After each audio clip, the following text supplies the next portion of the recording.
Bonjour à toutes, bonjour à tous. Nous sommes le 20 novembre 2017. Après quelques capsules musclées, aujourd'hui on va parler de plusieurs sujets, des sujets graves pour la santé, des sujets qui vont vous aider, comme d'habitude. Je voulais remercier toutes les âmes bienveillantes qui m'envoient des messages pleins d'amitié, d'amour, mais pas d'amour amoureux, euh, d'amour fraternel, confraternel. Je dois vous avouer que ça me touche évidemment. Je les prends et je vous réponds du mieux que je peux. Ah oui, là j'ai mes cartons. C'est des cartons de livres, ça. C'est des cartons de livres. Bon, passons. C'est un peu le désordre, mais et puis c'est le désordre aussi dehors. Il y a les chiens qui aboient. Euh, donc on va parler de médecine, de plantes et un peu de spiritualité, très peu.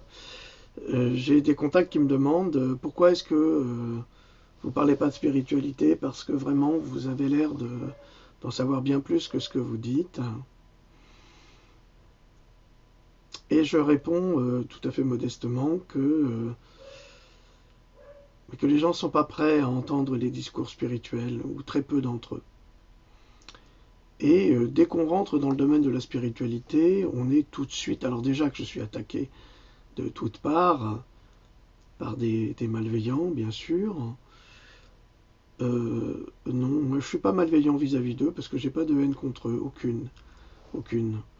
Ils m'amusent davantage qu'ils ne me font, qu'ils développent chez moi des sentiments de colère parfois, mais parce que c'est injuste et faux. Et j'ai pas de haine parce que de la haine ça sert à rien. Ça sert à rien pour personne, c'est ce qu'ils voudraient, mais j'en ai pas. Donc là-dessus, ils sont perdants. Euh, Si on se met à parler de la spiritualité, on va me traiter de gourou, on va me traiter d'affabulateur, vous savez, c'est tous ceux qui sont rentrés dans le monde de la spiritualité et qui ont pénétré dans le monde public se sont fait réduire en miettes.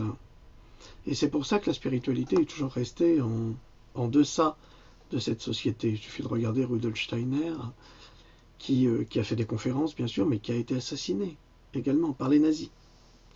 Parce qu'il n'était pas complètement favorable à cette idéologie, contrairement à ce que certains textes pourraient laisser entendre.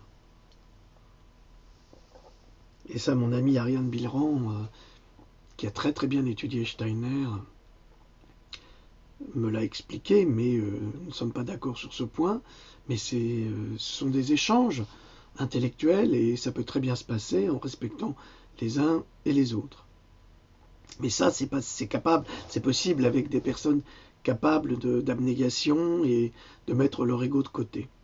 Ce qui est très très difficile pour les gens qui vous attaquent parce qu'ils ont un monstrueux ego et ils ont absolument besoin de dire des choses qui sont inutiles ou de construire, ils détruisent. Mais c'est pas ça la question aujourd'hui. Aujourd'hui, j'ai été frappé par une publication de mon amie Céline qui s'occupe du Mumble avec Rudy, s'en occupe très bien d'ailleurs, sur la réforme de l'orthographe. Et puis j'ai vu cette fameuse vidéo d'Éric Caron qui est un usurpateur pour moi. Pour moi, pourquoi? Parce que je trouve qu'il a, dans son dernier livre, il s'est beaucoup inspiré de travaux des autres, hein, en prétendant que c'était les siens. Et ça, c'est très mauvais. La preuve, il s'est fait démonter par le petit diable de Ruquier et puis sa harpie. Ah oui, c'est une fine équipe, tout ça. Ça devient insupportable. Je crois que Ruquier, il faut qu'il raccroche les gants parce que c'est juste pour faire de l'audience, du buzz. Ça n'apporte strictement rien. Et il faut quand même savoir qu'il y a une évolution aujourd'hui et que les gens, en fait, ne regardent plus la télé. Ils achètent des télévisions, oui, mais pour regarder des films en streaming, pour regarder des informations sur Internet, qui sont des informations parallèles et gratuites, faites par des gens comme moi, qui offrent leur travail pour éveiller les consciences. Et les télévisions sont obligées de faire du buzz, d'acheter des films de plus en plus chers pour attirer la clientèle et vendre leurs cochonneries pendant les espaces de pub. Oui, ça c'est vraiment l'aliénation. Et cette aliénation commence à fléchir prodigieusement. Alors pourquoi je parlais de Céline? Parce à cause de la réforme de l'orthographe. Et là, je vais faire de la pub à une société que vous détestez, mais c'est pas grave. Cette société qui s'appelle Amazon a créé un outil, qui est un outil commercial à la base, ça c'est clair, qui s'appelle le Kindle. Et que ma louloute appelle, je trouve ça adorable, le Kinder Bueno. Mais pour moi, le Kindle, c'est un outil extraordinaire parce qu'il me permet d'avoir des livres à des prix défiant toute concurrence. À l'origine, ce Kindle a été fait pour vendre tous les produits commerciaux, inutiles, parfois utiles aussi, par Amazon, qui là-dessus, je dois dire, est assez peu discutable. Évidemment, les gens qui y travaillent, mais comme ceux qui travaillent chez Disney, comme ceux qui travaillent chez McDo, comme ceux qui travaillent chez toutes ces grandes firmes américaines, ils sont très critiques et ils ont raison, parce que c'est de l'esclavage un petit peu. Peut-être. Je retire le mot esclavage. Mais en tous les cas, les conditions sont très pénibles. Mais chez Ikea, c'est pas mieux. Donc c'est pas le rêve aujourd'hui de bosser pour des grandes entreprises. Donc, la chance qu'on a avec le Kindle, c'est qu'il y a toute une bibliothèque de livres anciens. Alors de 16e, 17e, 18e, 19e, des œuvres complètes, par exemple. Dernièrement, il y a 4 mois, j'ai acquis les œuvres complètes de Boileau, qui est un auteur du XVIIe siècle français, absolument remarquable. En tous les cas pour moi. Peut-être pas pour vous, hein. C'est valable évidemment pour les gens qui aiment le français. C'est pour ça que la réforme de l'orthographe m'effraie. Pas parce que je fais pas de faute d'orthographe, au contraire, j'en fais, tout le monde en fait.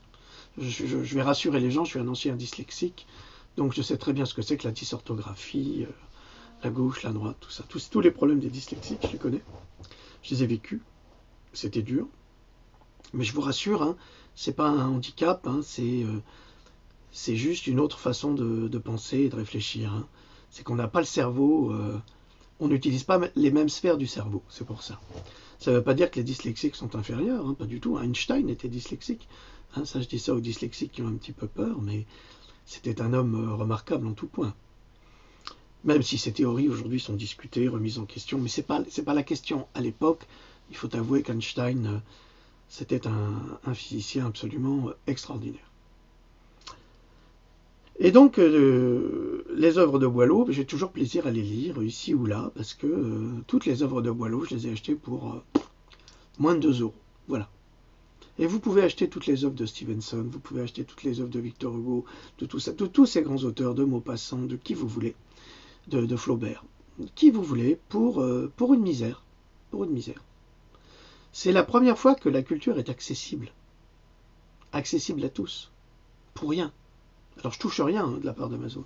Je touche rien du tout, mais vous pouvez par exemple télécharger l'application pour votre PC, ou tout simplement pour votre tablette, ou tout simplement sur Mac de la même façon. Hein. Vous n'avez pas besoin du Kindle pour ça. Mais vous avez accès à toute une bibliothèque de livres absolument phénoménale. Voilà. Alors pourquoi je vous parle de Boileau et de la réforme du français? Parce qu'après avoir vu cette vidéo sur YouTube d'ailleurs, parce que je ne regarde pas la télé, et pour cause, il y a tellement de médiocrité, de bêtises, de crétineries qui sont fabriquées, qui sont conçues par des êtres malfaisants pour contrôler votre esprit, et dans lequel vous tombez. Hein. Regardez les Marseillais, les ch'tis, les machins à la télé. Hein. Qu'est-ce qu'on voit? On voit des jeunes tatoués, on voit des nanas avec des gros seins, ça déborde de partout, on voit des histoires absolument débiles, ces gens n'ont malheureusement aucune culture en rien, en très peu de choses, ils sont pauvres en tout, ils ne sont que sexualité. Or j'ai rien du tout contre la sexualité, mais si on met son cerveau au niveau de sa braguette, on risque pas d'évoluer très loin, de toute façon. Et là, on a la représentation parfaite des gens manipulables, le rêve des jeunes, la voiture décapotable, on voudrait participer à ce type de choses, au lieu de s'élever spirituellement, on aimerait être avec une super nana, même si elle est bête à manger du foin, parce qu'elle a des gros seins et un gros cul, ou je ne sais quoi. Mais enfin, tout ça, c'est pas du tout révélateur d'une relation amoureuse équilibrée et stable, hein. Ça veut rien dire, ça. Mais ça, c'est le modèle qu'on essaye de vous imposer, vous les jeunes. Je critique pas du tout la jeunesse, au contraire, hein. Je trouve que parmi cette jeunesse, il y a des jeunes gens qui sont absolument remarquables, des gens très très intelligents dans les cités, par exemple. Il y a des gens, bon, évidemment, il y a des voyous partout. Mais faut pas croire que ceux qui ont un costard et une cravate sont pas des voyous, hein. C'est des voyous en cravate, c'est tout. Et dans les cités, les gens font comme ils peuvent. Alors des fois, il y a des voyous qui sont des chiens enragés, et puis des fois, il y a des gens très intelligents qui en sortent, hein, qui émergent, et qui regardent d'ailleurs mes vidéos. D'ailleurs, je les remercie et je les salue. Il y a des gens très intelligents qui ont une conscience morale, bien plus qu'ailleurs, qu'une conscience de groupe aussi, plus important. Parce que, faut pas croire, hein, c'est pas parce que je suis ce qu'on appelle un intellectuel que je fréquente pas des gens qui sont issus des cités, hein, ou du monde ouvrier. Vous savez, l'intelligence, elle existe dans tous les domaines, hein, que ce soit du bas de l'échelle, en haut de l'échelle, hein. Et il y a de la racaille partout, partout. Il suffit de pas la fréquenter, c'est tout. Alors je veux parler de Boileau parce que j'ai relu Boileau quand j'ai vu cette émission lamentable, enfin ce morceau d'émission avec Ruquier et sa bande de sbires, là, ces sbires odieux, là, insupportables. L'autre tête à claque et la harpie, là, c'est insupportable. Ils sont monstrueux, ces gens-là. Je ne sais pas s'il y a de l'amour en eux, je crois pas d'ailleurs. D'ailleurs, Moix, il avait déclaré que il disait jamais je t'aime à une femme. Enfin, j'avais lu un texte là-dessus, c'était... C'est pas des gens qui sont agréables à fréquenter, hein. C'est pas des bons amis, hein. Puis d'ailleurs, je vous conseille de lire sur Amazon les critiques qu'il y a sur Yann Moix. La vache! Autant Eric Nolot avait dit de la harpie que c'était une imposture littéraire, autant je crois que l'autre, c'est pas beaucoup mieux, mais, à sa décharge, je ne l'ai pas lu. Et je crois que j'en ai vraiment pas envie, j'ai pas envie de lui donner de l'argent. Vraiment pas. Et Caron encore moins. Il est usurpateur. Vous comprendrez si vous lisez mon livre, La vérité vous affranchira. Je crois qu'il a mal copié certains passages. Enfin, je le suppose. Alors, par rapport à la réforme de l'orthographe, j'ai trouvé, là, dans le champ premier, des œuvres complètes de Boileau, sur mon Kinder Bueno, un louloute. Oui, je sais, c'est ça. Fuyez de ces auteurs l'abondance stérile, et ne vous chargez point d'un détail inutile. Tout ce qu'on dit de trop est fade et rebutant, l'esprit rassasié le rejette à l'instant. Qui ne sait se borner, ne sut jamais écrire. Alors ça, je l'adresse à ces gens-là. Hein, Nicolas Boileau, chant 1 de ses œuvres. C'était encore une époque où on savait écrire. Même au 19e, on savait très très bien écrire. Encore jusque dans les années 1950. On a de grands auteurs. Et puis après, les satanistes et les pédophiles ont investi les maisons d'édition. Et ils ont valorisé leur idéologie sordide. D'ailleurs, à ce propos, je suis tombé sur un document cette nuit qui m'a horrifié. Parce que maintenant, les mouvements LGBT qui sont déjà aux États-Unis, enfin à l'international, demandent à légaliser vraiment la pédophilie. Ils demandent. Ils veulent s'introduire dans le champ de ce qu'on appelle, je ne le dis pas, les déviants de la société, les homosexuels, les lesbiennes et machin, qui ne sont pas du tout déviants. Ils sont ce qu'ils sont et on n'a pas à les critiquer. Et donc les pédophiles veulent s'intégrer dans ces mouvements-là en réclamant le droit à la pédophilie. Sincèrement, j'ai jamais connu un enfant qui réclame à avoir un rapport sexuel avec un adulte. C'est les adultes qui réclament à avoir des rapports sexuels avec les enfants. C'est ça la différence. Donc là-dessus, il y a une grande perversité qui est en train de se produire et elle est soutenue par les éditeurs, par les mouvements politiques comme le PS. C'est vraiment PS, c'est vraiment un mouvement diabolique et insupportable.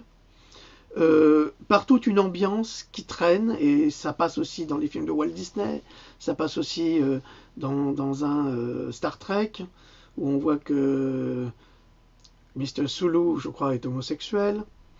Donc ça s'immisce. Ça ne nous dérange pas que les gens soient homosexuels. Il faut surtout pas détourner le message.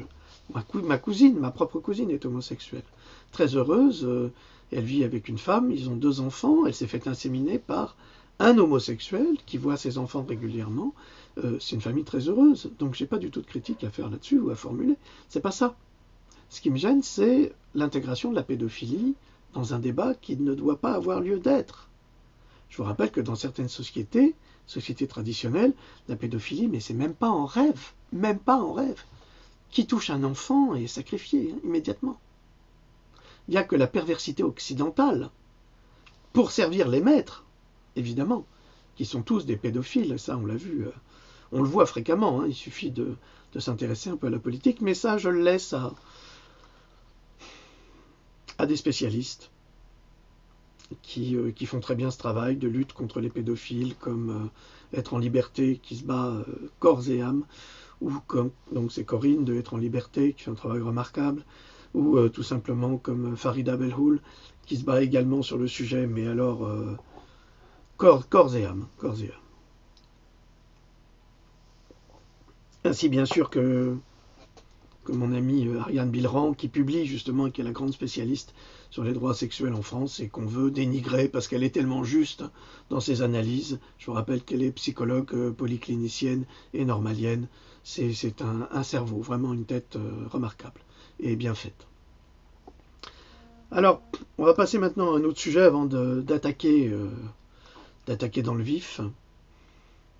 Alors là, je voudrais saluer la mémoire et le courage d'un homme qui vient de nous quitter, dont on parle peu. Là, je suis un peu ému parce que c'était un homme très courageux, très très courageux. Et quand je dis courageux, c'est un type qui avait vraiment des couilles. C'est un homme qui se jetait dans l'arène pendant les corridas pour sauver le taureau au péril de sa vie. Ça veut dire qu'il était menacé et par le taureau, parce que le taureau il fait pas le tri, hein. Il sait pas lui que cet homme se jette dans l'arène pour le sauver, et par les toreros, toréadors, picadors et je ne sais quoi. Cet homme c'est Jean-Pierre Garrigue, qui vient de décéder d'un cancer et qui va laisser un grand vide dans la cause animale. Et j'espère que d'autres, courageux, valeureux, vont suivre son exemple et continuer son œuvre contre la maltraitance animale. Alors je fais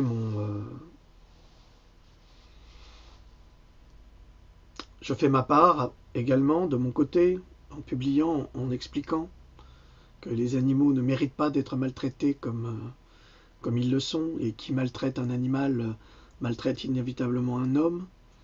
Il faut comprendre que les corridas sont des manifestations satanistes, contrairement à ce que vous pouvez imaginer. Je sais, je vais me faire tirer les oreilles par les amateurs de corridas, mais il faut comprendre que ça va bien au-delà de ce qu'ils voient, et que les êtres supérieurs qui nous dominent se nourrissent de cette énergie qui est développée globalement dans une arène par les fous furieux de la corrida, qui sont là avides de sang, avides de colère, avides de mort. Il y a tout qui sort, toutes ces énergies, parce que ce sont des énergies fabuleuses pour ces diaboliques. Pas les gens qui s'énervent ou qui souhaitent la mort du taureau, mais ceux qui les dominent au-dessus, et ils vont boire leur esprit à ce moment-là. Or, si nous pouvions briser cet élan, nous retirerons la force à ces démons des sous-sols. Ils la trouveraient ailleurs, dans les guerres qu'ils font régulièrement également. Donc, vous voulez qu'on parle de spiritualité? Eh bien là, il y a une grande spiritualité qui se cache. Et je remercie Jean-Pierre Garrigue pour tout le courage et la force qu'il a mis dans ce combat. Maintenant, à savoir si on ne lui a pas foutu un cancer, parce qu'il ne faut surtout pas interrompre ces messes noires de la tuerie des taureaux, qui sait? Vous savez, ils sont capables de tout. De tout pour préserver leur pouvoir diabolique sur les humains, parce que plus ils le préservent, plus ils vous contrôlent. Et c'est pour ça qu'ils éliminent les gens comme nous, qui ne peuvent pas contrôler. Alors maintenant, nous allons passer à un sujet que j'ai traité dans ce livre, il y a 5 ans, hein, dans Pandora, qui est une mine d'informations pour les gens qui s'y intéressent. Je suis désolé de le signaler, mais moi je constate que j'ai sorti Pandora et que aujourd'hui, il y a plein de journaux internet, la presse qui s'étonne et qui sort des articles qui sont pompés, qui sont inspirés en tous les cas, d'un travail de fond qui a été fait depuis des années. Donc j'ai dit que je mettais les liens, hein. Moi j'ai pas à le cacher. Je constate simplement que quand j'ai sorti mon bouquin, il n'y avait pas beaucoup de monde qui était intéressé. Puis aujourd'hui, tout ce que je dis, ça sort. Oui, c'est sûr, ils ont une Bible avec toutes les références, donc ils pompent et puis ils publient. C'est tout. Mais c'est pas grave, heureusement qu'ils publient, c'est tant mieux. Mais je constate que les journalistes, comme d'habitude, sont des suppôts de Satan et ils font pas leur travail. C'est-à-dire qu'ils se contentent de copier, c'est ce qu'on leur apprend. On leur apprend à copier. On leur apprend plus à réfléchir d'eux-mêmes, à développer des articles comme Bleustein Blanchet faisait dans le temps, quand il travaillait au Monde, quand il a fait le Monde. Quand on a fait le Point également. Hein? Parce que celui qui a fait le Point, je vous le dis, pour tous les antisémites de service, c'est un juif. C'est Pierre Betz, un Alsacien. Donc, informez-vous, c'est très intéressant. Donc, je vais vous parler aujourd'hui du staphylocoque, un nouveau scandale sanitaire. Alors, j'ai traduit un article, évidemment, de Natural News, et en même temps, j'ai rajouté des éléments, parce que je ne me contente pas, comme certains le prétendent, de lire bêtement une traduction que j'ai faite. Je rajoute toujours des choses en plus, mais comme eux, ils ne savent pas, alors la critique est facile quand on ne fait rien. Alors, savez-vous que les plantes synthétisent naturellement les molécules qui peuvent soigner et qui empêchent et inverser le système de la maladie dans le corps? Les gouvernements corrompus et les fabricants de médicaments ont longtemps essayé de nous convaincre que l'homme ne peut créer des médicaments que dans des laboratoires artificiels. Mais la vérité est que les plantes ont longtemps créé des antibiotiques par elles-mêmes, des substances nutritives d'antidiabète, des substances nutritives d'anticancer et une longue liste d'autres composés miraculeux qui sont plus sûrs et plus abordables que les produits pharmaceutiques toxiques. C'est une déclaration de Mike Adams. Et c'est très bien ce qu'il dit parce que c'est confirmé par les recherches que j'ai faites dans Pandora, où je vous parle par exemple de la broméline. Qu'est-ce que c'est que la broméline? La broméline, c'est une substance qui se trouve dans l'ananas, mais pas partout. C'est une substance qui est concentrée dans le cœur de l'ananas. Alors quand vous voyez dans les supermarchés les gens qui nettoient les ananas et qui jettent le cœur, ils jettent les molécules les meilleures pour lutter contre votre cancer. Vous consommeriez que le cœur de l'ananas, ça pourrait vous aider à guérir de votre cancer. C'est la broméline. Entre autres, j'ai noté plein d'autres plantes qui peuvent soigner du cancer aussi. C'est dans Pandora. Mais ça, quand je dis ça, là, les mauvais journalistes qui vont sauter dessus, ils vont l'acheter et ils vont tout pomper en vous sortant des articles, ils vont puiser ici, là, pour ne pas dire qu'ils ont copié. Mais c'est d'une médiocrité, mais au moins, comme ça, ils vont diffuser l'information. Alors, c'est Mike Adams qui a fait une émission de radio et qui a déclaré cette vérité sur les plantes. Et j'ajouterai la chose suivante, que les plantes sont une menace pour les laboratoires pharmaceutiques et les fabricants de vaccins. C'est pourquoi ils mettent tout en œuvre pour détruire la planète. J'espère que vous l'avez remarqué, que tout se détruit, tout va de plus en plus mal. Je regarde là, je reçois un message, c'est peut-être important, donc je jette un regard. Excusez-moi, sait-on jamais. Non, c'est pas du tout important. Donc, les laboratoires, comme vous avez pu le voir, les Américains entre autres, ils sont très doués pour ça. C'est vraiment aux États-Unis, c'est vraiment le siège de la destruction internationale. Et c'est là où ils pilotent tout, c'est là où tous les reptiliens se trouvent. Les plus grandes fortunes également, entre autres. Regardez la transamazonienne. Quel est l'intérêt de la transamazonienne? Très peu de choses. Et en fait, tout ce qui s'installe en Amazonie, sous prétexte d'extraction de minerais, sous prétexte de ci ou de ça, c'est juste pour détruire la faune et la flore, et surtout la flore, parce que on a des quantités de plantes anticancéreuses et qui vous soignent du diabète, comme l'a dit Mike Adams, qui vous soignent de toutes les pathologies, mais naturellement sans effet secondaire la plupart du temps. Quoique méfiez-vous, les plantes ne sont pas anodines. Tout le monde ne peut pas... la ricine par exemple, la ricine, ça vous fait avoir un arrêt cardiaque. Donc vous ne pouvez pas prendre n'importe quelle plante, n'importe comment. Pour ça, il faut vraiment s'informer auprès des pharmaciens qui sont des spécialistes de plantes. Et c'est ça qui est terrible, c'est que les pharmaciens, à l'origine, sont eux-mêmes des producteurs de médicaments. C'est les apothicaires.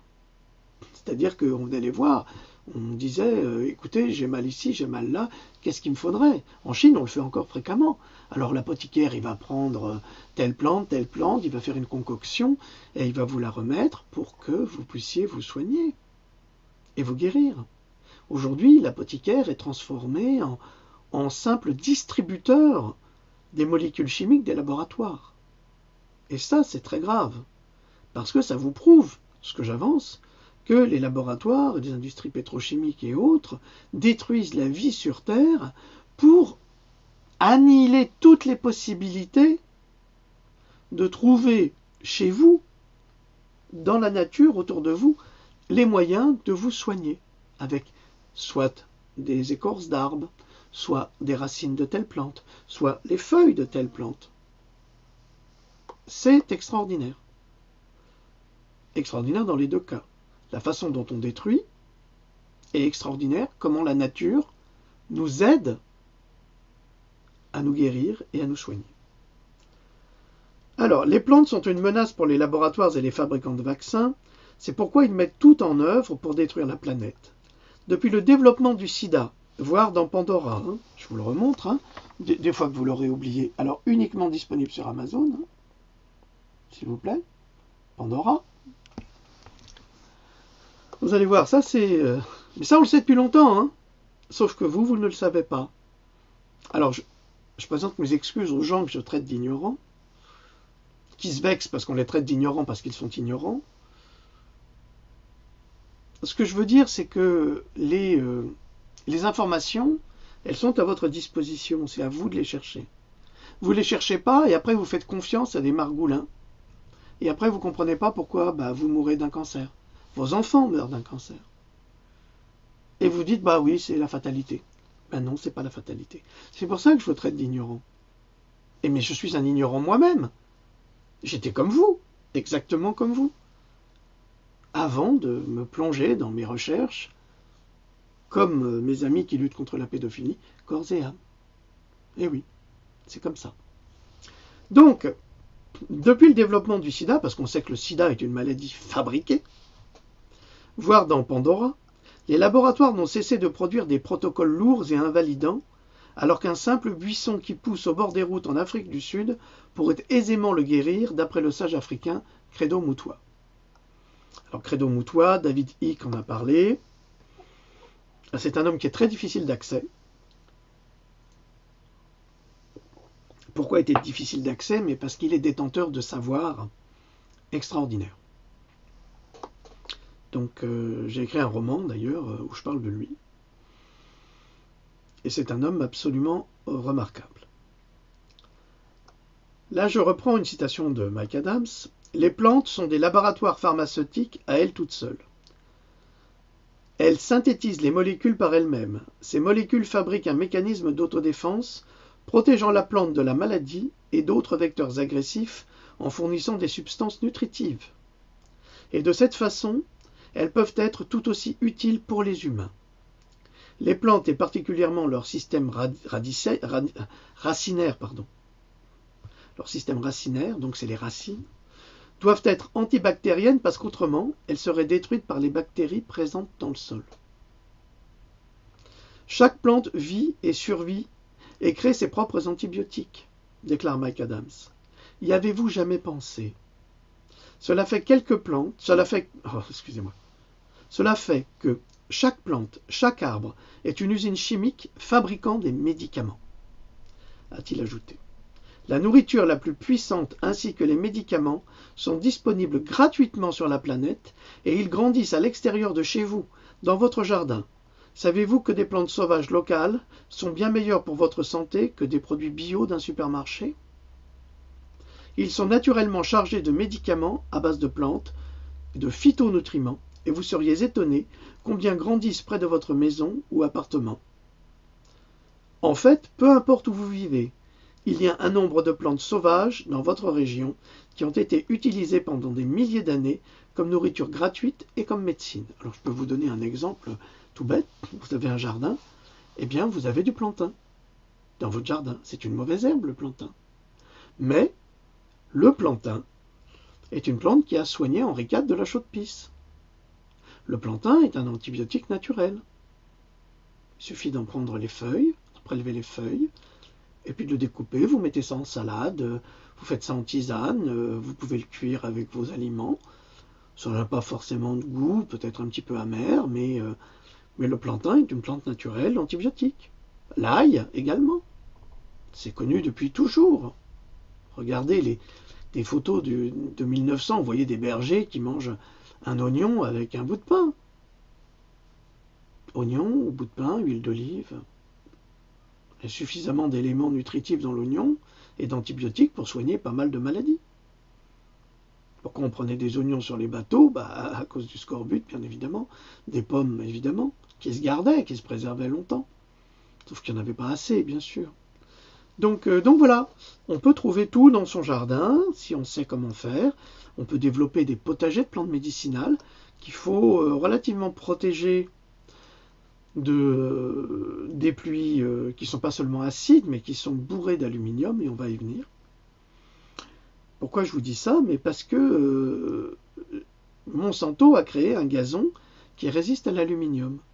Comment est-ce que vous pouvez imaginer qu'une entreprise comme Monsanto crée un vaccin, c'est un vaccin.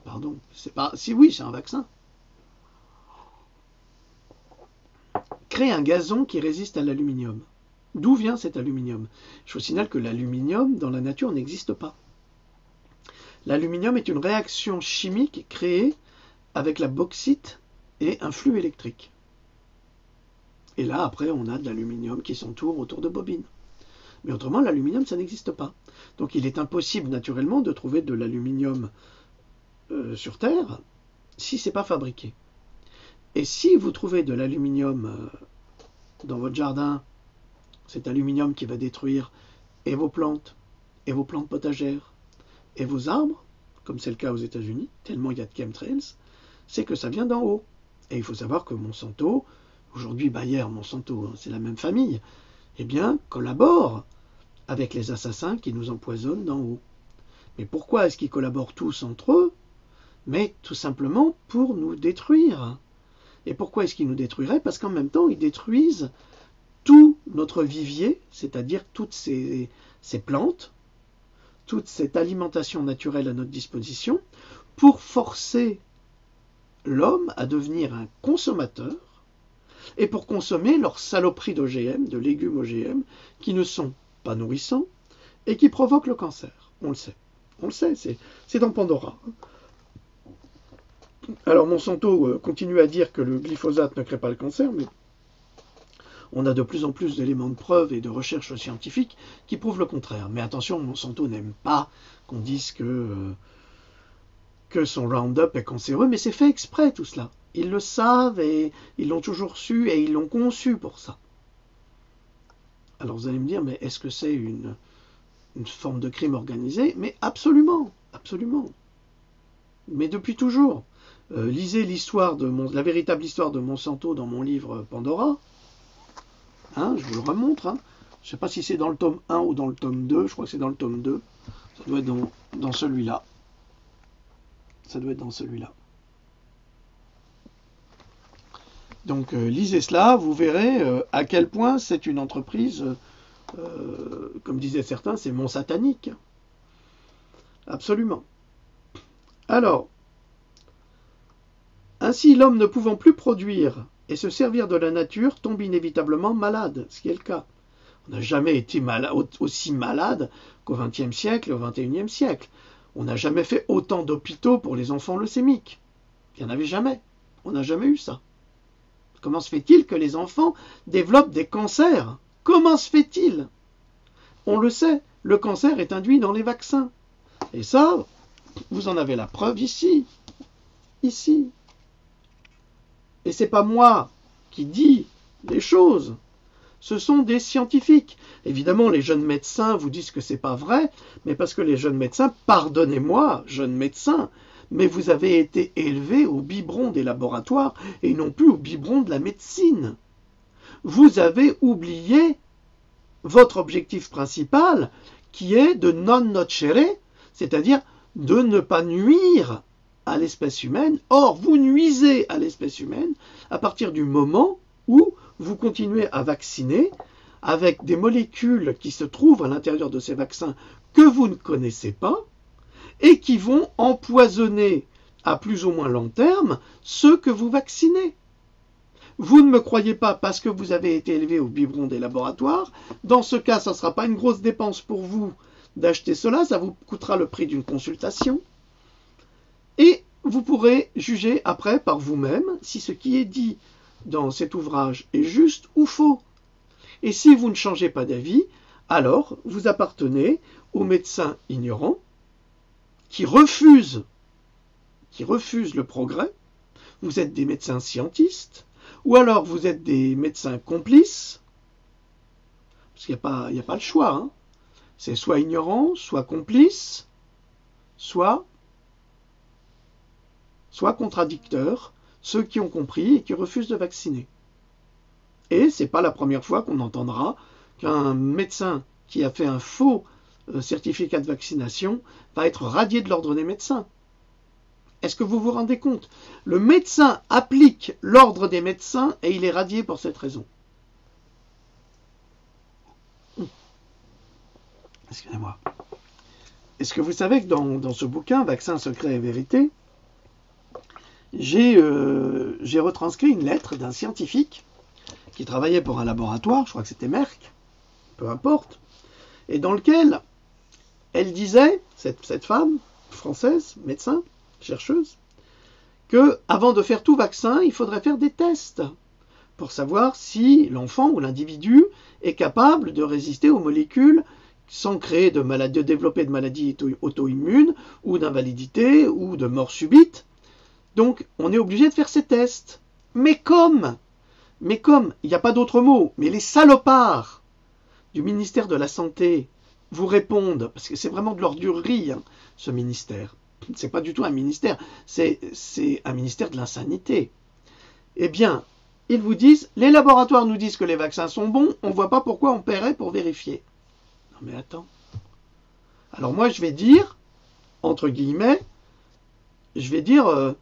Madame Buzyn est une... je vais l'insulter. Et alors l'État va dire, oui vous avez raison, on n'a pas besoin de vérifier puisque c'est vous qui dites qu'elle est ce qu'elle est. Donc je peux dire ce que je veux, sur n'importe qui, puisque c'est moi qui le dis. Mais d'où vous avez vu que les laboratoires ne mentaient pas? Dans mon livre, je prouve que les laboratoires fournissent des faux en écriture et de l'usage de faux. Ils travestissent les résultats. Je vous l'ai prouvé dernièrement dans une capsule. C'est quand même extraordinaire. Donc, l'État, mais que ce soit la Petit Bocassa ou ses prédécesseurs, sont tous complices de ces gens-là. Et je vous signale que dans Pandora, j'ai aussi publié un travail qui a été fait très intelligemment par un chercheur qui démontre tous les clubs de l'UMP, du PS et autres, de tous les mouvements politiques, qui sont construits et faits et gratuits pour les hommes politiques. C'est pour eux, on fait ça pour eux. On va les aider. Et après, quand on veut faire voter une loi sur tel vaccin, sur tel les Votirox, sur tel machin, les mecs ils disent oui, mais bien sûr, mais tu sais, moi je suis pas concerné, ben je signe. Ce sont des enculés, hein. Il n'y a pas d'autre mot, hein. Il faut, mais je sais pas ce qu'il faut faire, mais il faut renverser tout ça. Il faut créer une société humaine, et pas une société de l'industrie, des laboratoires et des banques. Parce que ce qu'il est en train de faire, le petit Bokassa, il est en train de ruiner la France. Regardez Gérard Filoche, il est attaqué en justice par l'âme noire de Mitterrand et de tous les de l'Illuminati là, qui a conseillé tout le monde, M. Jacques Attali, tout le monde, qui veut mettre des puces à tout le monde, qui déclare que oui, après 65 ans, il faudrait tuer les gens parce qu'ils sont plus utiles à la société. Mais lui, est-ce qu'il est utile à la société? Vous comprenez, c'est ça le truc, c'est comme les laboratoires, c'est pareil, ça ment en permanence. Et Gérard Filoche, bon, évidemment, il a utilisé une formule qui était une vérité qui blesse et qui était malvenue. S'il avait utilisé d'autres termes, ça serait passé comme une lettre à la poste. Mais on voit bien que c'est un nouvel ordre mondial qui s'installe et qui est mis en place par un groupe social et pseudo-religieux, parce que c'est pas religieux du tout. Et là, il est attaqué. Pourtant, Gérard Filoche, c'est un homme bon, hein. C'est un type très sympa, hein. Très sympathique et très intelligent d'ailleurs. Et ce qu'on lui a fait pendant l'élection présidentielle, c'est une belle saloperie. D'ailleurs, le PS, c'est vraiment une saloperie, hein. Ce qui ne veut pas dire que les autres ne soient pas des saloperies, hein. C'est tous pareil, c'est les mêmes. C'est les mêmes. Ils font leurs études ensemble et puis après, bah, ils vont là où il y a du boulot.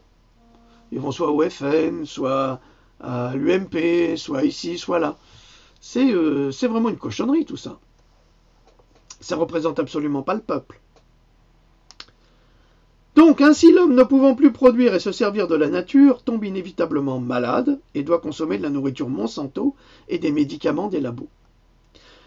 Nos élites corrompues encouragent ce chemin de destruction. Elles se rendent traîtres à l'espèce humaine et nous les laissons faire.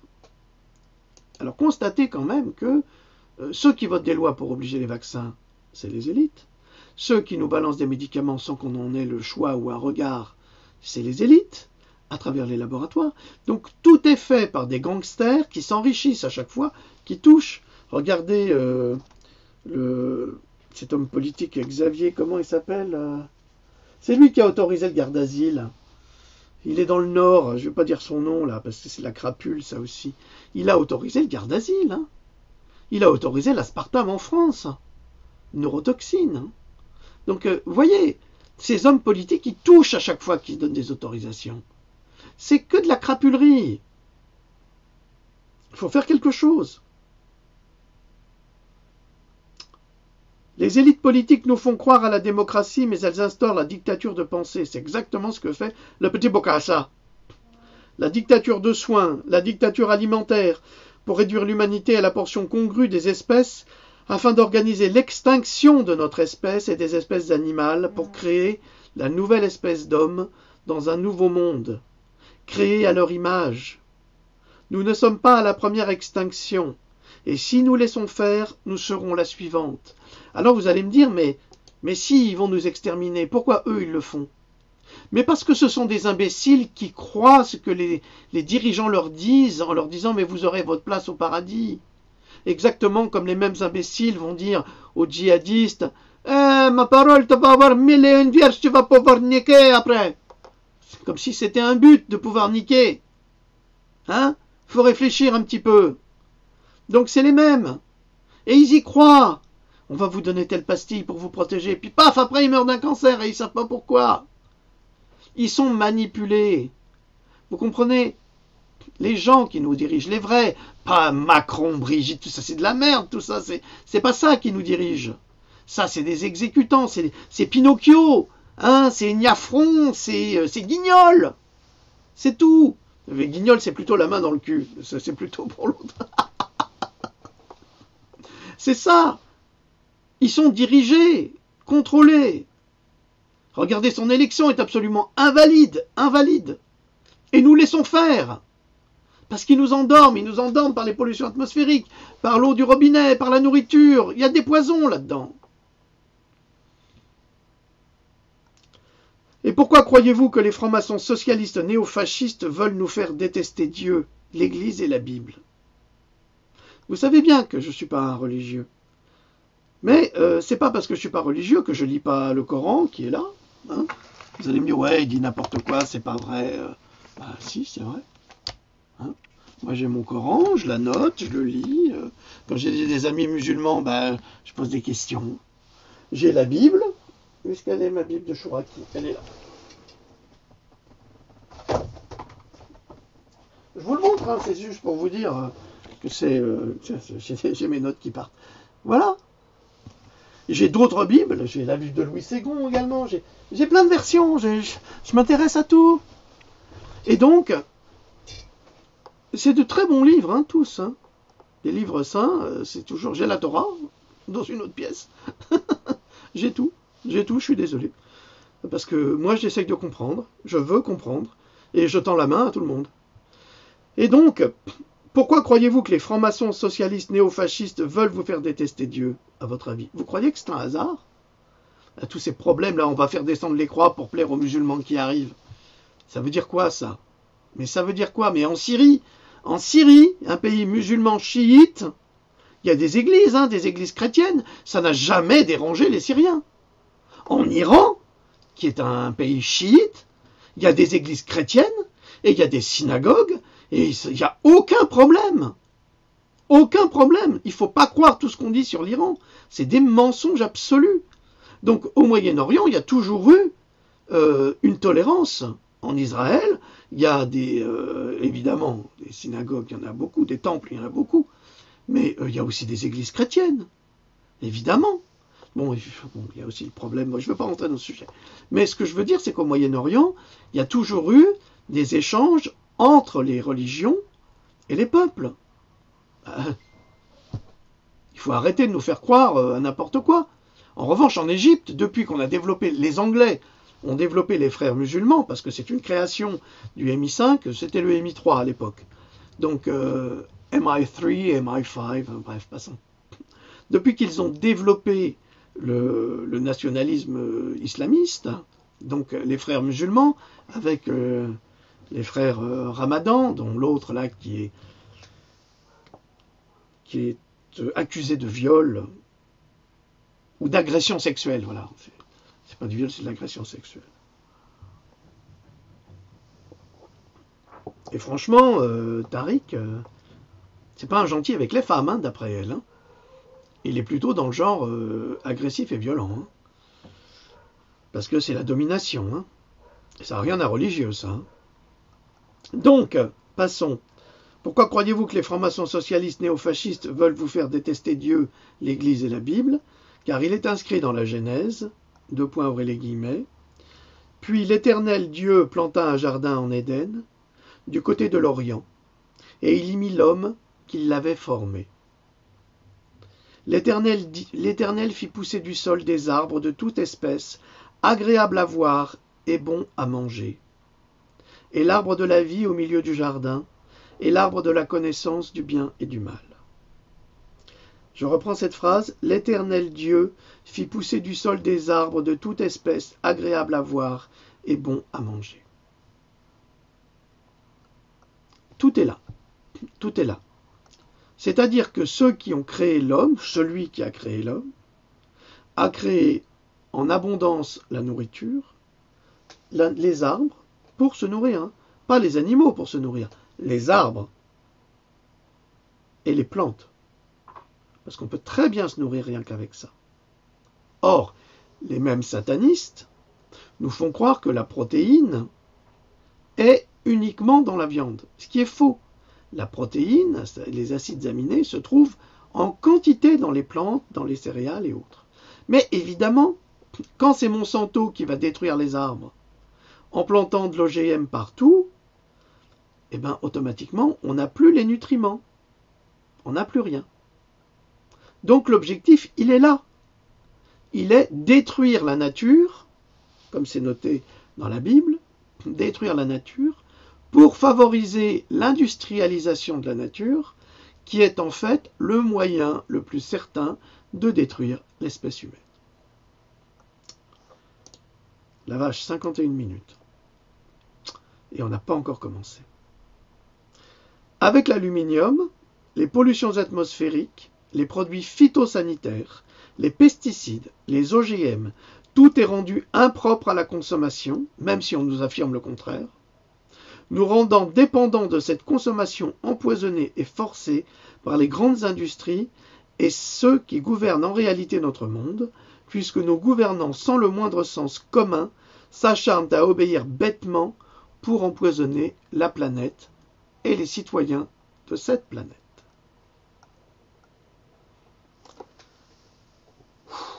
Déjà 50 minutes.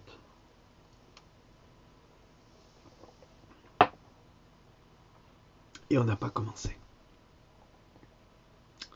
C'est dire qu'on ne va pas s'amuser là. Allez, on va commencer. Les choses sérieuses.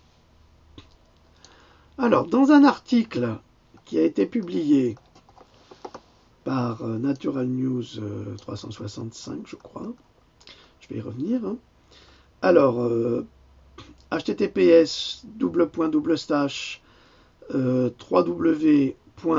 www.skin-problems-and-treatment understanding-MRSA. Ça, je ne sais pas ce que c'est que ce symbole. Puis bon, bref, passons. Mais peu importe, la traduction est bonne, je vous assure, je ne vous raconte pas de salade. J'aimerais bien vous donner de la salade, là, vrai. Alors, est-ce que vous savez pourquoi l'intérieur des salades que vous achetez au marché est blanc? Vous savez pas? Eh bien parce que, en général, l'agriculteur, il va vaporiser juste dans le cœur des pesticides. Et ça va bloquer le développement, ça va le laisser blanc. Bon appétit. Essayez d'acheter de la salade bio le plus possible, parce que c'est possible à faire, ça se fait fréquemment, mais c'est cauchemardesque, on est empoisonné de toutes parts. Ne vous étonnez pas qu'après les vaccins, les pesticides et autres, vous développiez des maladies auto-immunes, des cancers et je ne sais quoi d'autre. Alors au cours des 5 dernières années, le taux d'infection de MRSA, alors qu'est-ce que c'est que le MRSA? Eh bien aux États-Unis, c'est ce qu'on appelle, ou c'est ce qu'on qualifie, le Staphylococcus methicilline resistant aureus. Donc c'est un staphylocoque doré en fait. Alors depuis les 5 dernières années, ces taux d'infection au staphylocoque ont doublé. Alors ça c'est aux États-Unis. Sauf qu'en France, eh bien en France ça fait bien plus longtemps que ça. Et qu'il y a des hôpitaux qui sont faits en secret juste pour soigner des agriculteurs, des cuisiniers, des vétérinaires qui sont atteints par les staphylocoques dorés. Et alors comment ils sont atteints?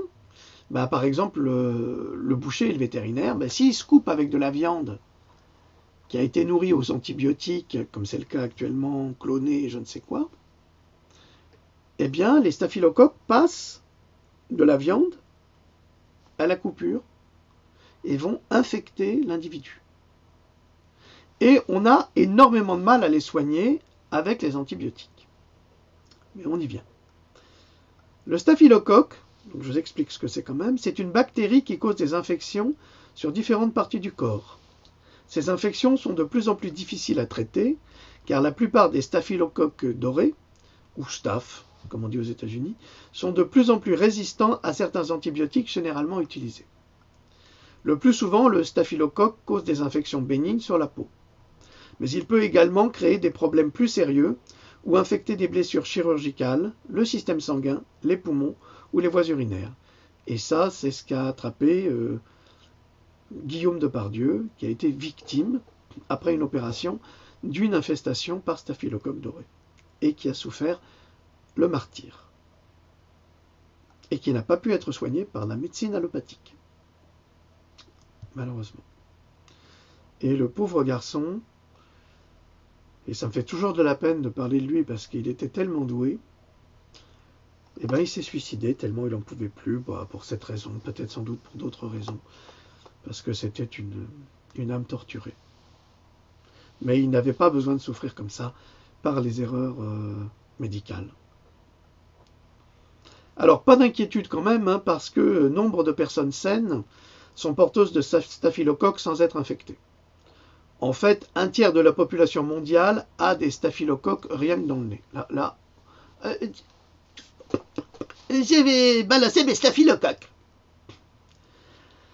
Ce qui prouve que le corps humain est un foyer de bonnes et de mauvaises bactéries. Et ça, c'est moi qui l'ajoute. C'est un échange entre les unes et les autres qui crée un équilibre. Mais si l'une des deux parties prend le dessus sur l'autre, c'est là que les affaires se compliquent. Or, nous constatons que tout est fait dans notre société pour accentuer ces déséquilibres. Les déséquilibres alimentaires avec le junk food, fast food, boissons sucrées, énergisantes, les fruits et légumes OGM, les viandes OGM et clonées, la vie stressante provoquant des stress oxydatifs quotidiens, les traitements médicaux en désaccord avec les propriétés chimiques du corps, 1 million de victimes aux États-Unis par an, suite à de mauvaises prescriptions médicales, les vaccinations inutiles, imposées par les gouvernements, 5,2 millions d'accidents vaccinaux par an aux États-Unis. C'est rien. 5,2 millions par an. Attendez, en 10 ans, ça fait 50 millions.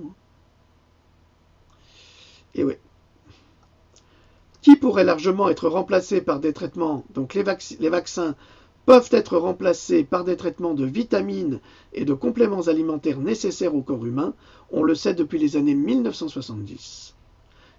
Regardez la capsule sur la vitamine C, qui a beaucoup de succès d'ailleurs, et on le sait avec certitude, l'abrutissement médiatique, les mensonges politiques et sociaux. Tout ça, ça crée des maladies. On peut remplacer les vaccins par la vitamine. Regardez, la vitamine C en injectable. Essayez de la trouver, vous ne la trouverez pas. Vous ne la trouverez pas. Elle est quasiment pas disponible. Pourquoi? Parce qu'on ne veut pas vous soigner. On ne veut pas. Si, on veut vous soigner, pardon. On veut vous soigner, mais on ne veut pas vous guérir.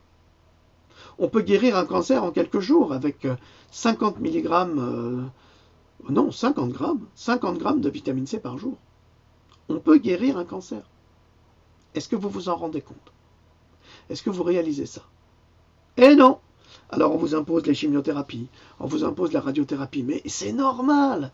Il faut rentabiliser les machines, il faut rentabiliser les laboratoires, enfin ça coûte une fortune tout ça.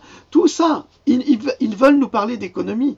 Cet odieux Macron vient de... Le petit Bocassa, il veut nous parler des économies. Mais les économies, on peut déjà les faire ici. Ça coûte quoi 1 kilo de vitamine C? Ça coûte quoi? Ça coûte 30 euros, 33 euros. 33 euros pour vous sauver la vie. Qu'est-ce que vous en dites? C'est trop cher? Et la Sécu, qu'est-ce qu'elle dit? Non, non, il faut vacciner, il faut invalider, il faut... Allez. Parce que ça fait marcher le système. Vous savez, si tout le monde refuse de se faire vacciner, le système ne fonctionne plus. En tous les cas, il ne fonctionne plus comme eux, ils veulent. Et comme on a des éléments de preuve ici qui vous expliquent la fourberie de tous ces gens-là, au travail, lisez. Dans la nature, les animaux sont rarement malades. Ça, on le sait. Pourtant, ils peuvent, comme nous, et nous le voyons en Sibérie, dans les zones les plus froides, être victimes de virus comme l'anthrax, la variole, qui sont des virus prisonniers de la glace, depuis des millénaires, voire des millions d'années, selon les couches d'épaisseur. Ces virus remontent à la surface avec la fonte du permafrost, mais qui n'indiquent pas nécessairement un réchauffement climatique, comme il nous est inventé, mais une intervention de l'homme dans sa manière de traiter la Terre et de créer un déséquilibre qui interrompt le maintien de la couverture de froid là où elle se trouve. Et pour cela, je vous encourage à rejoindre le travail de mon ami et frère Hassan Bodi, qui vous explique avec une intelligence extraordinaire le réchauffement climatique par rapport à ses recherches. En 2016, un enfant est mort et 23 autres personnes ont été infectées par l'apparition fin juillet de la maladie du charbon, appelée aussi l'anthrax, pourtant disparue depuis 75 ans dans cette région. Bon, je vous rappelle quand même que les terroristes utilisent l'anthrax. On se demande comment ils l'obtiennent. Disparu depuis 75 ans. Il faut bien que les laboratoires leur donnent. Et qui c'est qui possède les laboratoires? Eh bien, c'est les salopards qui nous empoisonnent, hein, c'est tout. Donc, qui sont les terroristes? Les laboratoires.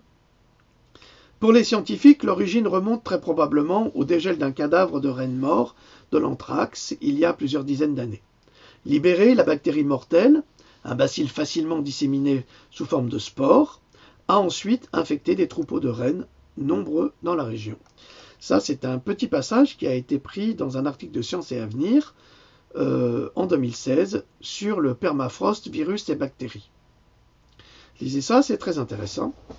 J'en avais déjà parlé dans un article. Il y a une autre hypothèse que l'on peut soulever, et ça, c'est moi qui le rajoute. Alors vous allez me dire, non pas vous, les crétins sans couilles, c'est-à-dire ceux qui nous traitent de complotistes. Je suis désolé d'utiliser ce terme, mais comme ils nous insultent en permanence, ils sont très vexés quand on les insulte. Ça, je trouve ça à pisser de rire. Les mecs qui vous insultent en permanence, et quand vous réagissez que vous les traitez de crétins sans couilles, ils sont vexés jusqu'au trou du cul, il n'y a pas d'autre mot. Et ils vous disent, oui, c'est honteux, on se fait insulter. L'arroseur arrosé. Bon, sérieux. Alors il y a une autre hypothèse que l'on peut envisager, car on peut congeler un virus. C'est ce qu'ils font dans les laboratoires. C'est les apprentis sorciers qui font ça, puis après ils nous les ressortent, ils les diffusent, et puis on a une épidémie de grippe. Il faut des vaccins pour ça. Il faut juste renforcer le système immunitaire, c'est tout. Et là, les vaccins, ils servent à rien. Si ce n'est qu'à vous affaiblir davantage. C'est pour ça qu'ils sont faits pour affaiblir le système immunitaire. Mais ça, c'est dans mon livre.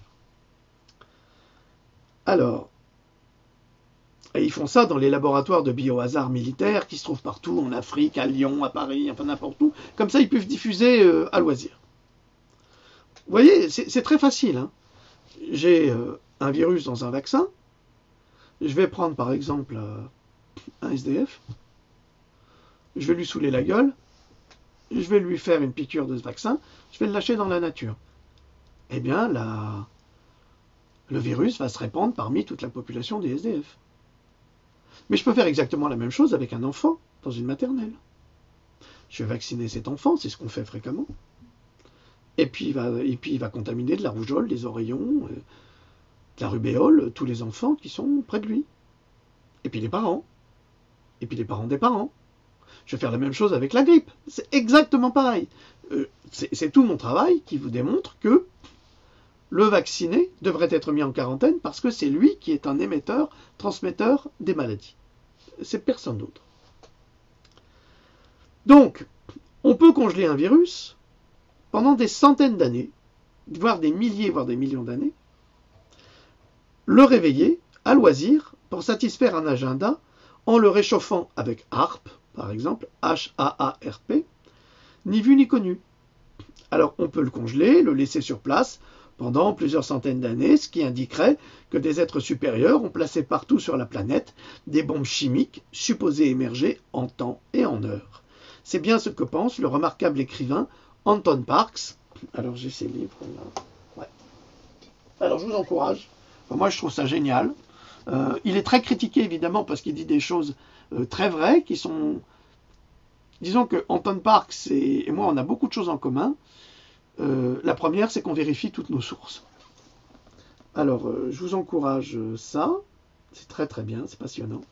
Et ça aussi, c'est absolument passionnant. Hein.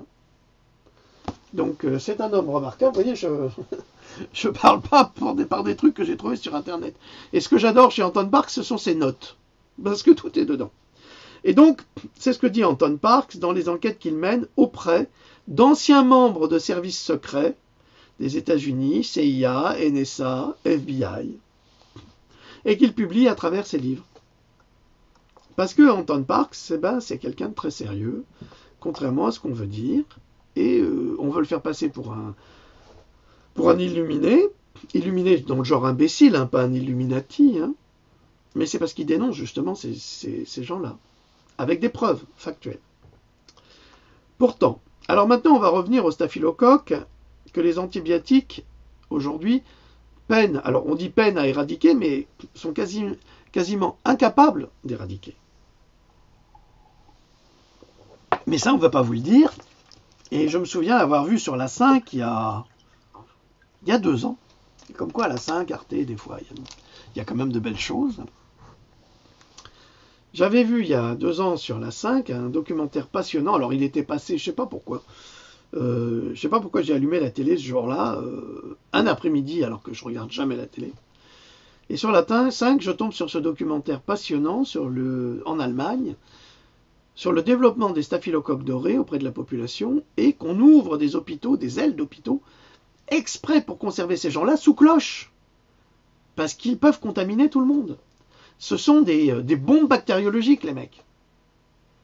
Et on ne sait pas comment les soigner. On leur fait des traitements antibiotiques, tout ça. Alors évidemment, on pourrait utiliser l'argent colloïdal, mais je vous rappelle que l'argent colloïdal a été interdit en consommation interne. Donc aujourd'hui, l'argent colloïdal, vous ne devez l'utiliser qu'en externe. Alors, il y a eu un cas au monde, où un homme a consommé vraiment plus que de raison de l'argent colloïdal, et il est devenu bleu. Non, ça fait un schtroumpf, quoi. Un vrai, avec une barbe. Ça fait un Père Noël et schtroumpf. C'est pas gênant, ça. Je veux dire, ça l'a pas handicapé. Hein. Je crois pas. Donc, il y a l'argent colloïdal, qui peut guérir des staphylocoques, mais ça, on veut pas le savoir, on vous le dit pas, c'est interdit. Puis il y en a un autre remède tout à fait remarquable, et qui est lui aussi interdit. Eh ben, c'est le cannabis.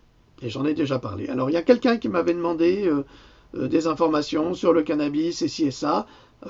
C'est dans mon livre Pandora, d'une part. D'autre part, je n'avais pas le temps de m'occuper de son désir personnel parce que je suis désolé, je ne suis pas à son service. Donc, je l'ai renvoyé sur YouTube pour qu'il fasse ses recherches. Et sur YouTube, il y a toutes les informations. Mais visiblement, il était incapable de sortir les doigts du nez de ces staphylocoques parce qu'il n'a pas voulu le faire. Donc, je lui dis, là, personnellement, je ne fais pas ça pour toi, je fais ça pour tout le monde. Tu comprends ? Jean Drogue, c'est pas à la demande. Tu comprends ? Ou alors tu m'envoies un gros chèque, et peut-être que je te ferai ça à la demande. Mais comme tu dois être fauché comme moi, toi, tu exiges. Ça marche pas comme ça. Donc, je vous en parle maintenant, mais j'en ai déjà parlé il y a 5 ans, dans Pandora. Hein. J'avais beaucoup étudié le sujet. Alors, revenons à notre staphylocoque doré. Nous savons désormais, alors là c'est comme si les scientifiques découvraient, on va y venir, que les cannabinoïdes peuvent aider à aborder cette menace de santé sérieuse. En fait, la preuve scientifique est stupéfiante. Une solution parfaitement sûre est désormais disponible selon le CDC, les Centres de prévention et de contrôle des maladies.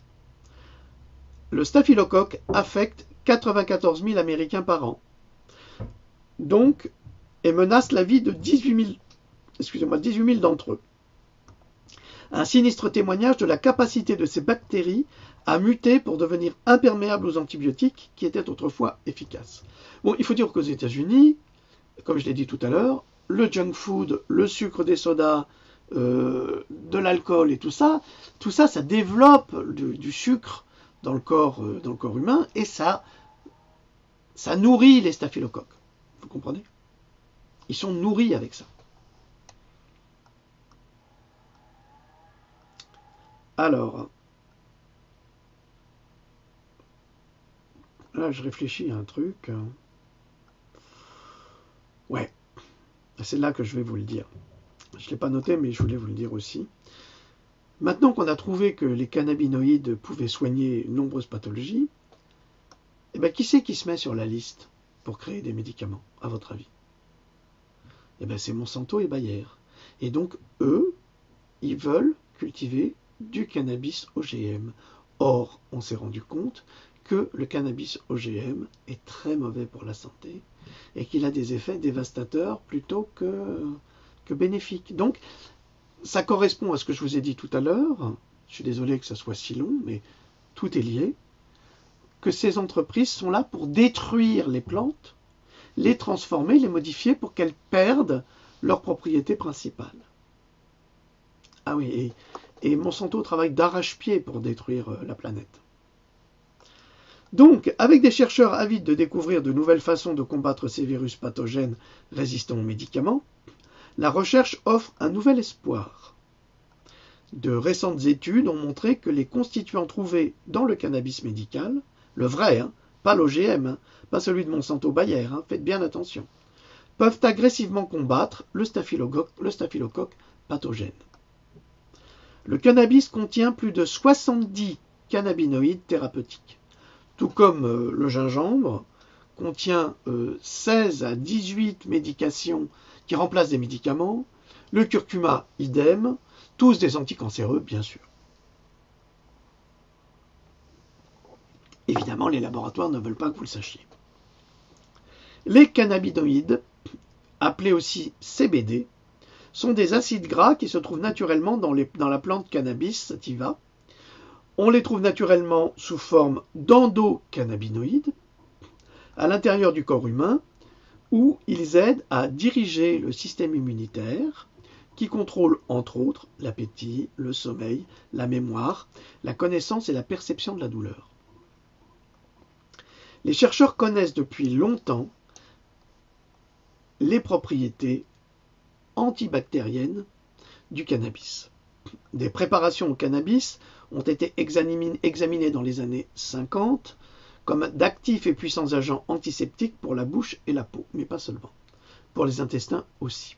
Et à l'époque, on ne s'intéressait pas aux intestins, parce qu'à l'époque, on ne savait pas vraiment le rôle des intestins, on ne le connaissait pas, on ne savait pas que c'était vraiment le cœur même de votre système immunitaire. La recherche a désormais progressé au point que les scientifiques peuvent identifier des carabinoïdes spécifiques pour leurs effets. C'est-à-dire qu'on sait que tels carabinoïdes contenus dans les 70 peuvent toucher telle pathologie. Ah là, on a fait des recherches poussées. Et bien que le cannabis, du point de vue des autorités gouvernementales et fédérales aux États-Unis et ailleurs dans le monde, soit considéré comme illégal, les carabinoïdes montrent leur super potentiel thérapeutique dans des essais cliniques et précliniques. Mais ça, on le sait depuis longtemps. Aux États-Unis, il y a un type, je ne me souviens plus de son nom, mais vous le trouverez sur YouTube. Alors lui, il cultive le cannabis uniquement pour faire une pâte de cannabis et pour donner aux personnes souffrantes. Il a soigné gratuitement, mais une quantité d'Américains qui venaient le voir parce que la science allopathique n'avait pas de solution. Mais oui, mais c'est ce que vous disait Mike Adams précédemment, que les plantes fabriquent elles-mêmes, sont des usines de médicaments gratuites dont vous pouvez, que vous pouvez disposer, vous pouvez en disposer vous-même. Mais les laboratoires détruisent les plantes pour fabriquer eux-mêmes des saloperies de médicaments qui vous rendent malade à crever et qui ne vous guérissent pas. Mais attendez. Ne méprenez pas mon discours. Il faut quand même savoir que, en dehors du fait que les laboratoires fabriquent des cochonneries, ils sont aussi capables de fabriquer des médicaments remarquables. Et ça, il faut l'admettre. Et des médicaments qui ont sauvé des vies, inévitablement. Mais, de plus en plus, on s'aperçoit de la limite de cette chimie au détriment des plantes qui, elles, sauvent, soignent sans effet secondaire ou presque. Alors, les carabinoïdes pourraient être la clé pour combattre les staphylocoques dorés. Selon un rapport publié dans le Journal of Natural Products, le journal des produits naturels, 5 cannabinoïdes majeurs, extraits de la plante de cannabis, ont la capacité antibiotique puissante de lutter efficacement contre 6 différents staphylocoques. Vous avez des staphylos, vous n'arrivez pas à vous en débarrasser, eh ben, dans le cannabis, il y a les solutions. Vous vous rendez compte, dans le cannabis, il y a 70, mais pas à fumer, hein. Il ne faut pas le fumer, ça c'est pour d'autres utilités. J'en sais rien, moi j'ai jamais fumé de ma vie. En tous les cas, j'ai jamais touché à aucune drogue. Donc j'en avais pas besoin. J'avais même un ami marocain que j'avais hébergé pendant des mois quand j'étais étudiant, qui lui fumait, je le foutais dehors quand il fumait, et qui me disait, oui, toi Philippe, t'as pas besoin de fumer, t'es tout le temps en état de... T'es tout le temps bourré, il me disait. Il me disait ça parce que j'étais tout le temps dans mes rêves. Peu importe. Le staphylocoque est particulièrement résistant à de nombreux antibiotiques, y compris les fluoroquinolones. On appelle ça les quinolones en France, parce que fluoroquinolone c'est compliqué. Une famille d'antibiotiques synthétiques à large spectre. Pourtant, la tétrahydrocannabinol, cannabinol, cannabidiol, cannabigérol, cannabichromène, 5 constituants les plus communs de la marijuana, se sont révélés être particulièrement efficaces contre les staphylocoques pathogènes. Donc là, je vous ai donné les noms de ces molécules se trouvant dans la marijuana qui soignent les staphylocoques. C'est le cannabinol, le cannabidiol, le cannabigérol, le cannabichromène et le tétrahydrocannabinol. Donc 5 constituants. Bien que le cannabidiol et le cannabigérol se montrent les plus puissants contre les staphylocoques et le tétrahydrocannabinol, donc le THC, le principe psychoactif de la marijuana a montré son potentiel combatif dans la réduction des lésions causées par des infections de staphylocoques. Les chercheurs ont remarqué que l'application locale de cannabinoïdes pour réduire la colonisation de staphylocoques sur la peau semble être la technique médicale la plus prometteuse pour lutter contre le staphylocoque, c'est-à-dire en local, en faisant cette pâte de cannabis, pâte noire, vous mettez ça, 3-4 jours, ça disparaît. Et oui, c'est ce que je vous ai dit au niveau de la Bible et de la Genèse. Le Créateur a mis à la disposition des hommes les plantes, les arbres qui guérissent. Quand ma fille était à la maternelle, il y avait des épidémies de poux, évidemment. Et comme par hasard, ma fille était la seule à ne jamais en avoir. Pourquoi?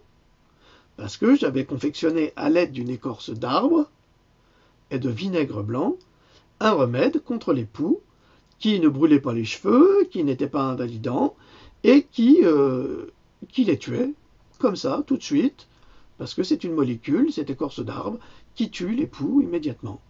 Voilà. En revanche, cette écorce d'arbre est interdite en France, comme par hasard. On préfère vous vendre des pesticides dégueulasses qui vont pas faire leur travail et vos enfants vont être colonisés par les poux pendant des semaines. Eh oui. Bon, c'est comme ça. C'est pour vous montrer que on n'interdit que les choses bonnes. Et pourtant, cette plante, on l'a trouvée en Suisse, mais sans aucune difficulté. Peut-être que je vous dirai ce que c'est, mais peu importe. Pour l'instant, ce n'est pas le sujet. Alors, en plus de combattre efficacement le staphylocoque, les dérivés de cannabis semblent avoir une autre capacité fascinante, c'est-à-dire combattre des agents infectieux nichés dans le cerveau. Là, ça va être un peu compliqué. C'est déjà compliqué, c'est une conférence compliquée. Si c'est trop long pour vous, vous faites pause, vous y revenez plus tard. Hein. Je ne vais pas faire ça à la demande, hein, comme certains l'imaginent. Un cannabinoïde cible les protéines endommagées dans des conditions neurodégénératives fatales. C'est-à-dire que dans le cerveau, on a des protéines. D'ailleurs, c'est ce qu'on dit, hein, on dit que ce sont ces protéines qui sont dans le cerveau qui permettent le développement de l'intelligence. Mais quand elles sont endommagées, il y a des gros dégâts qui se créent. Et elles sont endommagées par ce que je vous ai dit, par l'industrie alimentaire, par les pesticides, par tout cela. Les cannabinoïdes se sont montrés capables d'inhiber la formation et l'accumulation de protéines endommagées connues sous le nom de prions. Alors là, ça va... Le prion, mais bien sûr, c'est quoi? C'est Creutzfeldt-Jakob, la maladie de la vache folle, évidemment. Les prions endommagés sont responsables de certaines conditions neurodégénératives, comme la maladie de Creutzfeldt-Jakob ou la maladie de la vache folle chez les animaux. Le prion contaminé infectant les prions normaux et les prions endommagés forcent l'infection à s'étendre partout dans le cerveau. La maladie de Creutzfeldt-Jakob variable, VCJD, l'équivalent humain de la maladie de la vache folle, est une condition rare, mais fatale et incurable. C'est pas vrai, il n'y a aucune maladie incurable. Elles sont incurables pour les labos, mais ils savent très bien qu'on peut guérir avec la nature, et ils détruisent la nature. Alors là, bien sûr, ça deviendra incurable. Vous savez, les laboratoires, il faudra les faire sauter, hein. Parce qu'ils dominent le monde, ils contrôlent le monde. C'est très grave ce que je dis, mais en même temps, on peut utiliser des molécules naturelles qui n'invalident pas et qui guérissent à long terme. Or, leur objectif, c'est de soigner, mais jamais guérir. Parce qu'il faut entretenir ce jackpot. Donc, c'est une maladie fatale et incurable qui peut être communiquée à l'homme par le bœuf contaminé. Évidemment, le bœuf est contaminé par des aliments qui ne sont pas adaptés à sa nourriture, c'est-à-dire des farines animales. On fait des bœufs cannibales. Alors, on a tenté de soigner la maladie de Creutzfeldt-Jakob avec l'amantadine, les stéroïdes, l'interféron, les antiviraux et des antibiotiques. Et tous étaient employés contre des staphylocoques également, avec très peu de succès. Pourtant, un cannabinoïde spécifique montre son potentiel impressionnant pour combattre cette maladie neurodégénérative. Alors, qu'est-ce que la recherche montre? Dans des études sur les animaux, les chercheurs ont constaté que le cannabidiol, ou CBD, cible des prions endommagés directement dans les cellules. Et là, j'ajoute, tout le contraire d'une chimiothérapie qui ne cible rien du tout et qui fait le nettoyage par le vide ou par la terre brûlée. Dans une étude publiée dans le journal de neurosciences, le cannabidiol, une fois injecté dans des souris infectées, le cannabidiol a limité l'accumulation de prions dans le cerveau, a inhibé leurs effets de neurotoxiques et a augmenté le temps de survie des patients ou des sujets, en ne causant aucun effet secondaire toxique chez le sujet. Donc, le cannabis, c'est comme la vitamine C, c'est un remède miracle, miraculeux et efficace qui ne donne aucun effet secondaire. C'est pour ça, je le répète, que Monsanto et Bayer sont en train de le polluer en le transformant en organisme génétiquement modifié, en mettant des poisons dedans, c'est-à-dire des gènes de scorpions, des gènes de poissons, des gènes de saloperies, soi-disant pour protéger la plante et éviter d'utiliser des pesticides, ou en utilisant qu'un type de pesticide. Ce qui est complètement faux, c'est 100% mensonger, et je vais vous le prouver après. Les résultats encourageants ont amené des chercheurs à considérer le CDB, donc le cannabidiol, comme un nouveau médicament d'antiprion prometteur. Les cannabinoïdes produisent une grande diversité d'avantages physiques et émotionnels. Ça, c'est pour vous montrer les effets de ce cannabis thérapeutique. De toute façon, le cannabis a toujours été thérapeutique. Le CDB ne contient aucun principe psychoactif. Vous savez, ce qui vous fait planer. Ouais, je vois des éléphants roses. Non, non, non, il n'y a pas ça dedans. Ceci permet au composé de fournir des avantages thérapeutiques contre la dysphorie. Alors c'est une perturbation de l'humeur et un inconfort émotionnel, de l'humeur, pardon, pas de l'humeur, lapsus révélateur, ou de la léthargie que le THC peut causer auprès de certains individus. C'est vrai que ceux qui fument tout le temps du cannabis, ils sont un petit peu endormis. Mais là, il ne s'agit pas de le fumer, il s'agit de l'ingérer et on n'a pas du tout le même effet. Alors évidemment, les résines de cannabis que vous trouvez ici ou là, vous ne savez pas du tout avec quoi elles sont faites et avec quoi elles sont coupées. Donc, méfiance. Hein. je vous conseille pas trop. J'ai un ami là qui m'a raconté en avoir pris dernièrement. Il m'a dit, je sais pas ce que c'était que cette merde, mais je te jure que j'ai été shooté. Hein. J'en ai pris un tout petit peu, c'était de la merde. Donc ils sont en train de tout transformer. Hein. Et c'est les labos qui fabriquent ça. Hein. C'est pas les truands ou les trafiquants. Hein. Eux, ce sont que les exécutants pour vendre, hein. C'est tout, et diffuser. C'est les États qui fabriquent les drogues. Le cannabinol est un antioxydant puissant, un anti-inflammatoire et un analgésique. Il peut être efficace contre la douleur neuropathique. Il est aussi crédité pour réguler les niveaux de sérotonine dans le cerveau, réduisant l'anxiété, baissant les envies d'addiction irrésistibles et stabilisant l'attention. Donc comme vous le voyez, le cannabinol, c'est un antioxydant comme la vitamine C. Donc à partir du moment où on prend des antioxydants, on fait fuir les maladies. Parce que les maladies sont des molécules qui s'oxydent et qui créent des pathologies. Donc là, vous avez des réponses qui sont très importantes. Le cannabinol ou CBN a des qualités analgésiques et anti-inflammatoires également. Ce cannabinoïde montre une autre promesse particulière, celle de traiter efficacement l'insomnie. Il apparaît également qu'il semble être anticancéreux, on y vient. Montré par la recherche actuelle, celui-ci se concentre sur la capacité du cannabis d'inhiber et d'empêcher la croissance de tumeurs et des cellules malignes dans le corps. J'en ai parlé dans Pandora, que le cannabis est un anticancéreux puissant. Les chercheurs examinent également le potentiel des cannabinoïdes pour les utiliser comme conservateurs bon marché et durables et comme agents antibactériens pour les cosmétiques et autres articles de toilette. C'est-à-dire que dans tout ce qui se vend, on met des conservateurs, comme l'avait écrit Corinne Gouget dans son livre sur les conservateurs alimentaires. Souvent, ces conservateurs sont cancérogènes, sont toxiques. Alors ils vont vous dire c'est pas vrai, mais bon, ils disent ce qu'ils veulent. Et on peut très bien s'en passer rien qu'avec du cannabis, qui est antiseptique, antifongique, antibactérien. Enfin, c'est extraordinaire comme plante. Hein. Et ça coûte que dalle.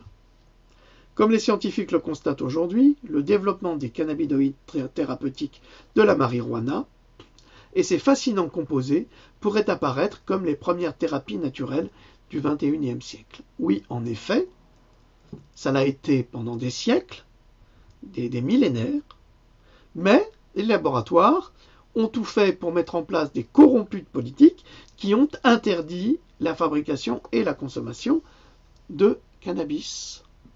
Et maintenant, on va voir comment.